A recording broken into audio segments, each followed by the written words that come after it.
خلصت عليه بعد ما مضى على ايصالات امانه تحت التهديد بمبلغ 1,800,000 جنيه عشان تنتقم منه. والشخص ده يبقى مين؟ جوز بنتها.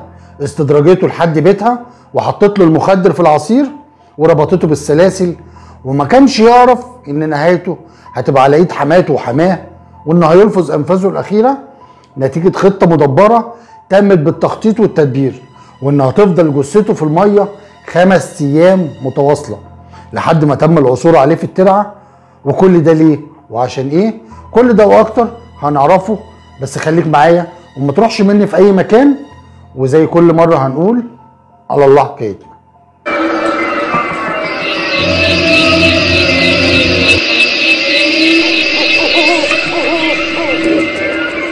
I will eat you.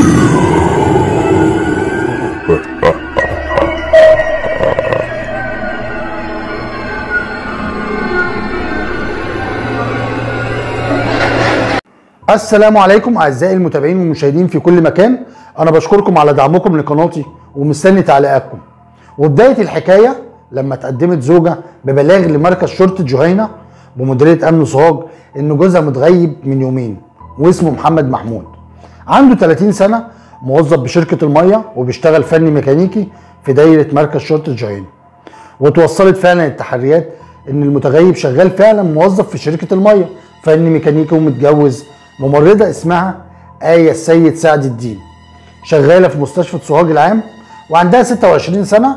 وامها اسمها حنان شوقي، شغاله ممرضه في نفس المستشفى وعندها 47 سنه ومتجوزه من عامل واسمه السيد سعد الدين بخيت وعنده 55 سنه، وقاعد في نفس العنوان ومكان تقديم البلاغ.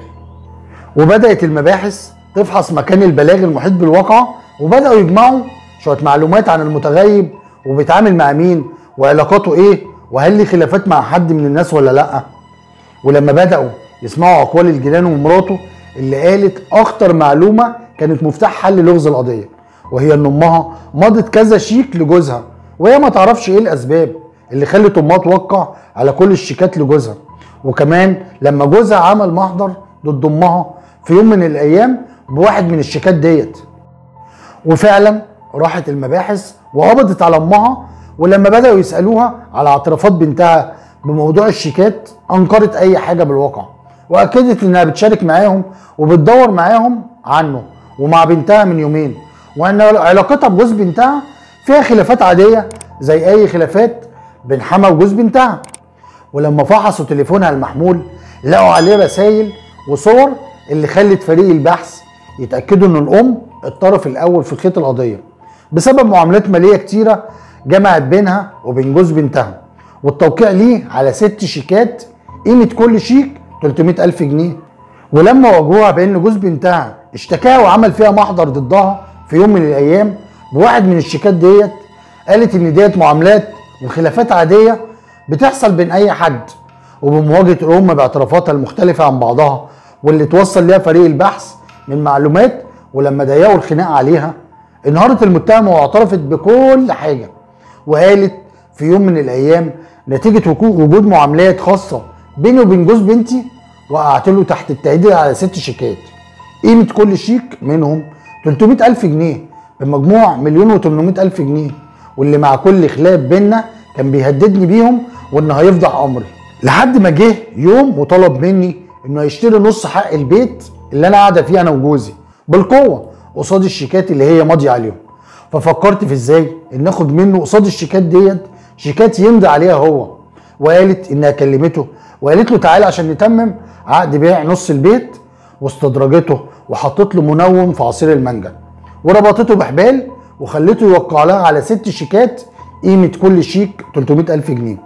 وبعد ما فاق من تاثير المخدر قعد يردد كلام وتهديد ويقول لها هفوق وهذبح امك، وبتقول الكلام ده اللي خلاني اخاف منه، فقمت وربطت رجله وخليت جوزي يحضر حقنتين مخدر حقنتهم ليه في الوريد فغاب عن الوعي خالص.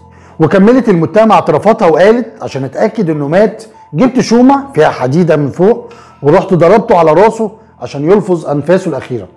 وقالت المتهمه ومع دخول الليل والدنيا ضلمت قمت ساعدت جوزي وجبت بطانيه وحطيناه فيها وربطته بحبل غسيل وحطيناه جوه التروسيكل بتاع جوزي، وقعدنا ندور على مكان عشان نتخلص من الجثه، ورمينا الجثه في اخر البلد عند حدود قريه اسمها القبيسات وبدايه قريه الحريديه، وربطنا رجله بسلسله حديد وحدفناه في الترعه. ولما رجعت اتصلت بسواق قريبي ابن عمي واسمه محمود شوقي عنده 23 سنه عشان ياخد عربيه المجني عليه عشان يتخلص منها، عشان ابعد الشبهات عني ومحدش يعرف انه كان موجود عندنا. وفعلا خدها الشاب ده وتخلص منها، واتنقلت قوه امنيه وتم العثور على الجثه في المكان اللي قالت عليه المتهم باوصافه، وتم نقل الجثه لمشرحه طهطا، وتبين ان الوفاه نتيجه نزيف داخلي بالمخ عشان الضربه بآلة حاده تحت تاثير المخدر. كمان اتمكن فريق البحث من انهم يلاقوا اداه الجريمه وكمان عربيه المجني عليه بالطريق الصحراوي الشرقي قدام حدود ساحل سليم بنطاق محافظه اسيوط، مكان ما رماها الشاب المذكور من فوق الجبل عشان يتخلص منها.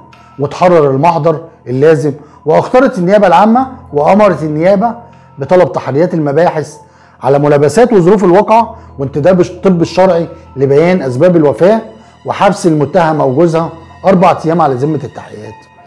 ولسه محدش يعرف السبب الحقيقي ورا قتل جوز بنتها. والسؤال هو ليه جوز بنتها كتب عليها الشيكات ديت؟ كل ده هيتعرف لما تحقيق النيابه هيخلص، ومستني تعليقاتكم ورايكم على الحلقه. وديت كانت حلقتنا عن جريمه سوهاج.